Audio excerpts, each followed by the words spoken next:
இலங்கையின் கிழக்கே மட்டக்களப்பிலிருந்து பாவற்குடி சேனைக்கு செல்லும் பேருந்தில் வேலை முடித்து வீடு செல்வதற்காக பயணித்த பெண் பயணியொருவர் அந்த பேருந்தின் ஓட்டுநரின் மரியாதை குறைவான வார்த்தைகளால் அசௌகரியங்களை எதிர்கொண்டுள்ளார்.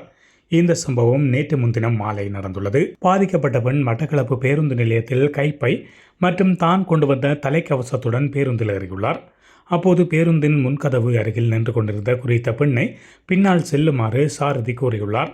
இதன்போது தனக்கு காலில் பிரச்சனை இருப்பதால் நெருக்கியவாறு நிற்க முடியாது என்று கூறிய பெண்ணை கால் இயலவில்லை என்றால் இறங்கி செல்லுமாறு மரியாதை குறைவாக குறித்த ஓட்டுநர் கூறியுள்ளார். இதனையடுத்து குறித்த பெண் இறங்க முயற்சித்த போதும் சன நெருக்கடி காரணமாக அவரால் இறங்க முடியவில்லை. அளவுக்கு அதிகமான சன நெருக்கடியில் பேருந்து சரிவது போல் பயணித்தாலும் மீண்டும் மீண்டும் தரிப்பிடங்களில் குறித்த பேருந்து நிறுத்தப்பட்டு பயணிகள் ஏற்றப்பட்டுள்ளனர். இதன்போது பின்கதவு அருகில் இருந்த சிறுமியொருவருக்கு மூச்சு திணறி வலிப்பு ஏற்பட்ட நிலையில் அவர் போதனா வைத்தியசாலைக்கு கொண்டு செல்லப்பட்டார்.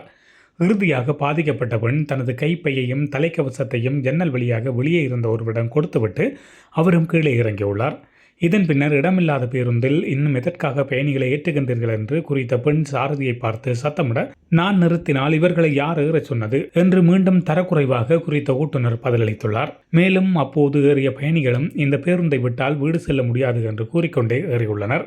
வெளியே சென்ற பாதிக்கப்பட்ட பெண்ணின் காட்சட்டையின் ஒரு பகுதி கிழிந்திருந்ததுடன் அவரின் 8,000 ரூபாய் பெறுமதியான மூக்கு கண்ணாடியும் உடைந்துள்ளது.